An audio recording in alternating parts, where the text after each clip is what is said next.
My half-sister was born from my mom's affair, now she wants to move in, and everyone's mad at me for saying no. Me and my half-sister, we'll call her HS, don't have much of a relationship, and honestly, we never really did. My dad divorced our mom when I was 5, and HS was just about to turn 5 herself. Thing is, she wasn't really his kid. She was born 9 months after me, the result of my mom's affair. Dad stuck around for a while, trying to keep the family together, I guess. But that all changed when I was 5 and told him about this man Mom kept bringing around when he wasn't home. That man turned out to be HS' real father.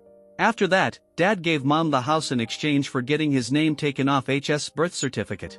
He kept paying child support for me until I turned 8. That's when Mom up and left me during her week of custody. Her affair partner didn't want me tagging along to visit his family anymore since I wasn't his kid. From then on, things just got worse between me and HS. She seemed to hate me, mostly because her grandpa apparently liked me more, or so she claimed. Dad tried to smooth things over, tried to help us build some kind of sibling bond, but I wasn't interested, and honestly, neither was she. After that, I didn't spend any time with her.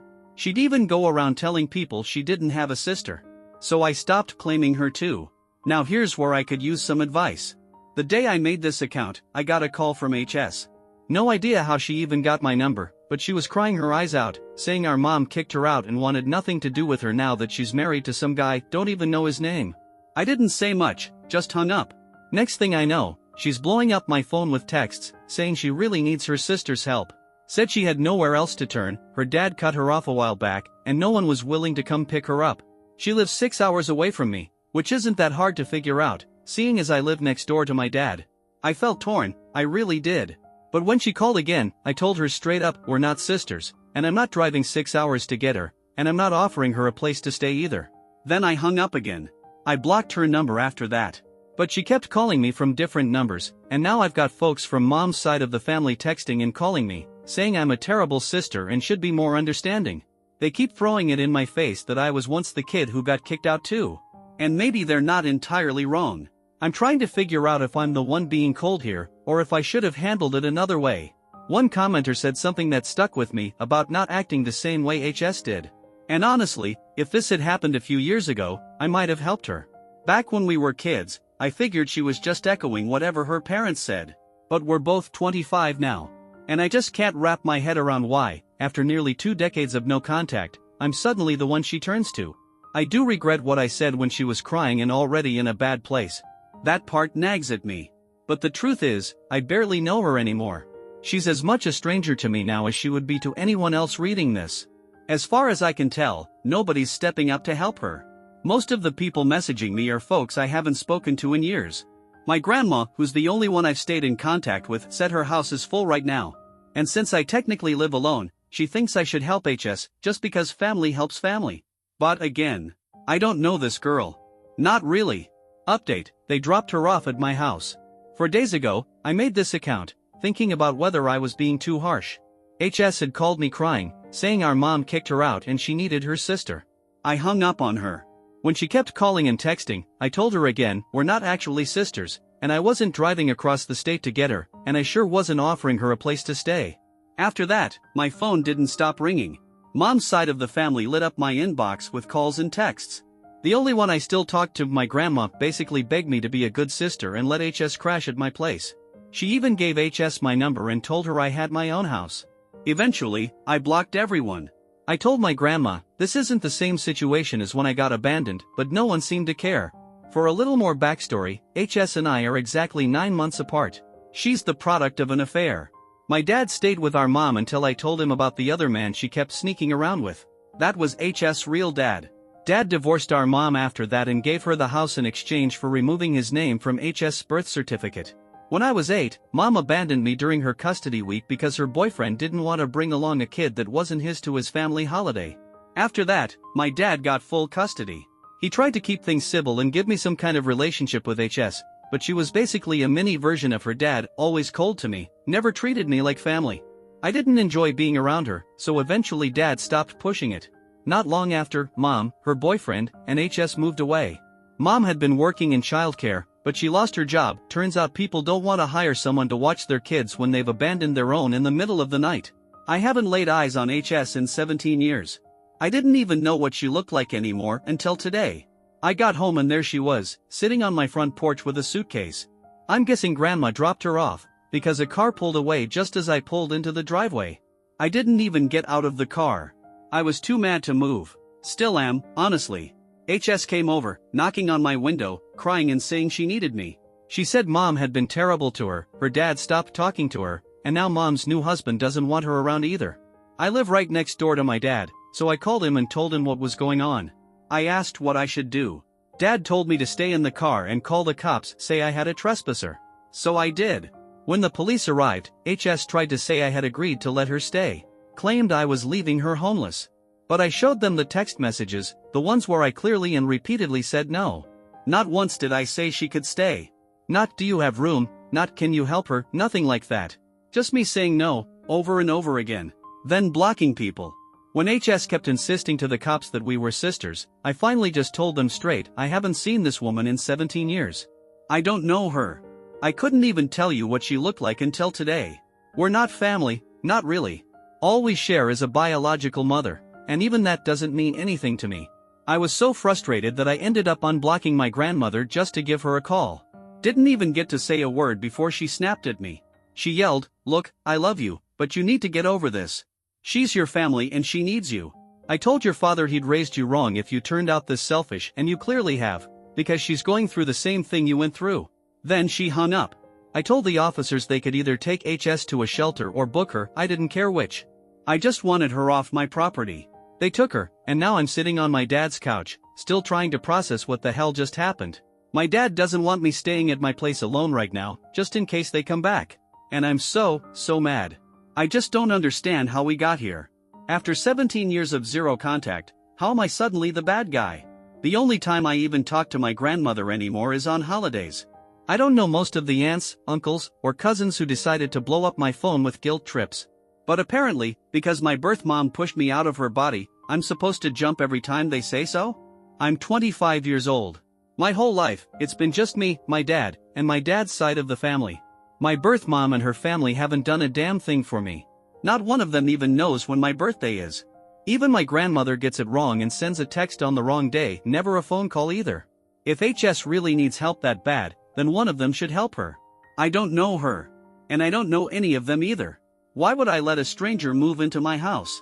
When I had surgery, that 6-hour drive was too far for them to bother with.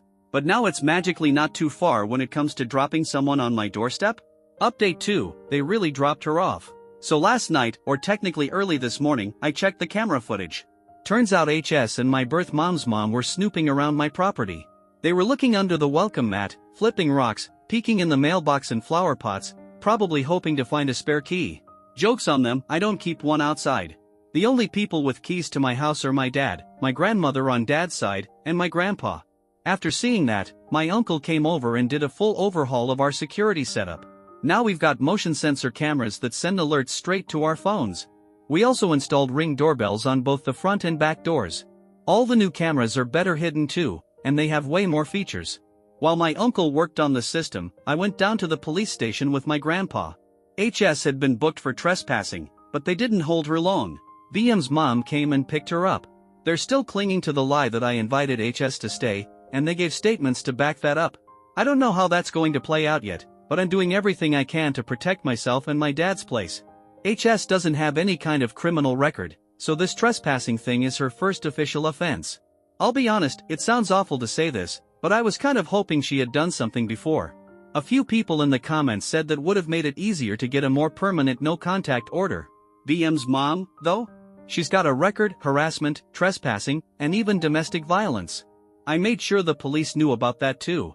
The good news? I was able to get a temporary restraining order today.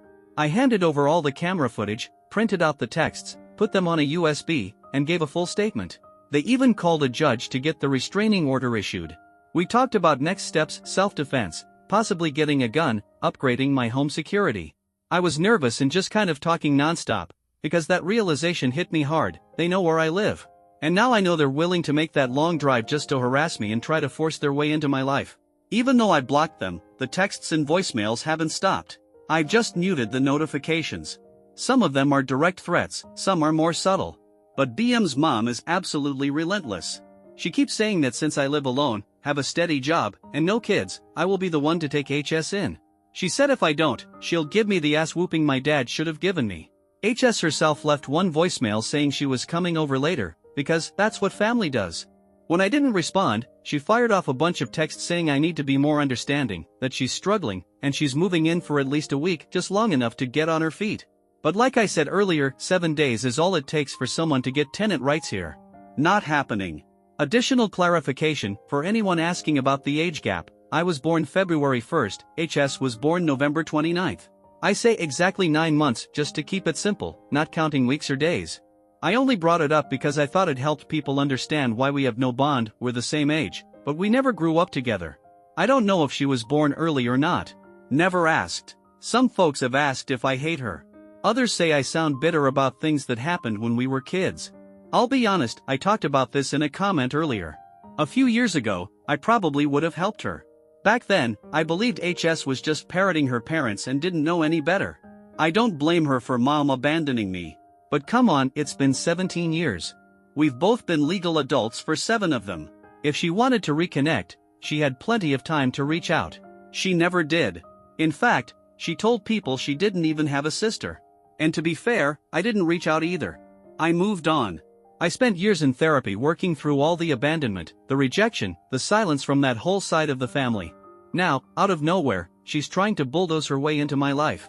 Not just asking for help, but showing up with a suitcase, ready to move in like it's already been decided. So here's where things really hit a boiling point.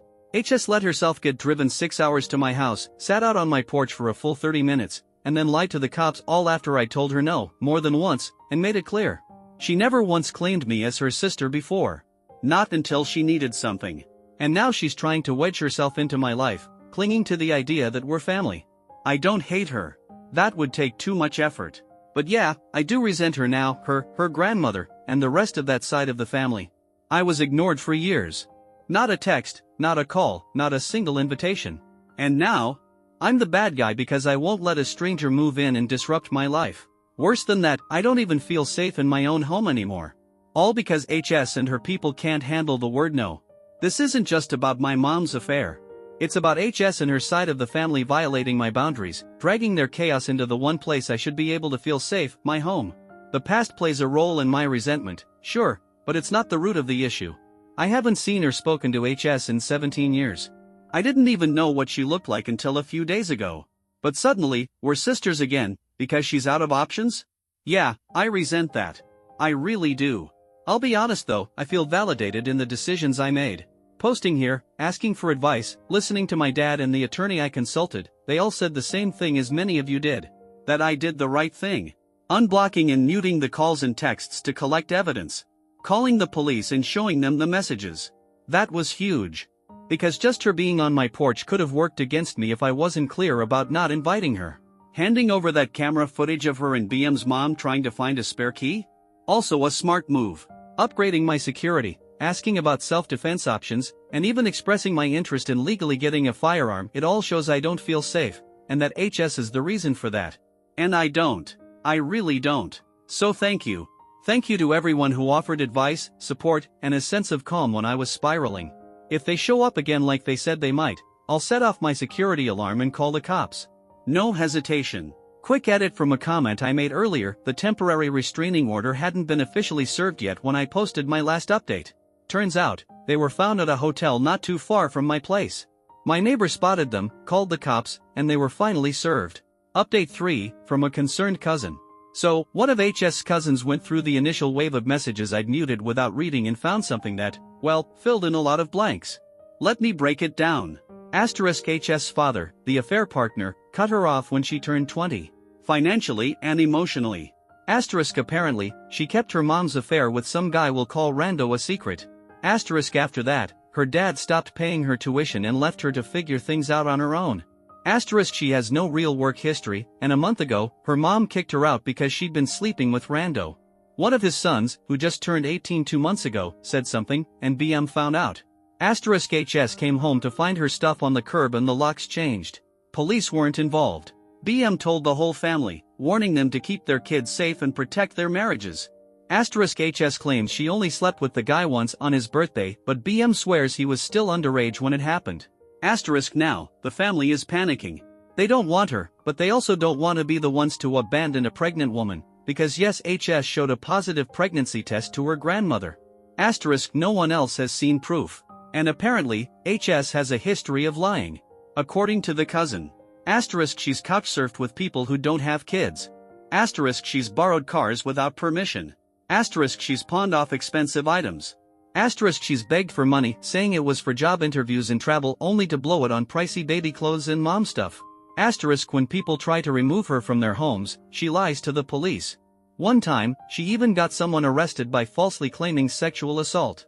The most disturbing part? This whole plan to dump her on me, yeah, that was cooked up by one of BM's brothers. My uncle. Apparently, he said I was the ideal candidate: young, no kids, steady job, own a house, lots of room. Since no one else wanted to be the one to take her in, I was plan A. Or rather, plan only. The cousin ended by saying, don't give an inch. Not a ride, not a phone call, nothing. Someone tried once, and HS caused a scene so intense, it nearly got them arrested. I'm already prepping. I've read all of Camper Nomad's posts about what desperate people will do. And honestly, they scared the hell out of me. Even my real grandmother, the one I trust, said maybe it's best we host the holidays here. That way, we're all present and ready if HS or BM's mom show up again. So, that's the plan. Update 4, no major drama, yet. I'm still here. Still safe. Nothing major happened today. The texts and calls have finally stopped. My whole neighborhood is on high alert, and I've got a rotation of close friends staying over. One stayed last night, another's coming tonight. I spent today with my aunt, you know, the one with the fisticuff keychain, and my grandma. We didn't let our guard down, but we did try to get a little normalcy back. I've also started taking some of the smarter advice I got here.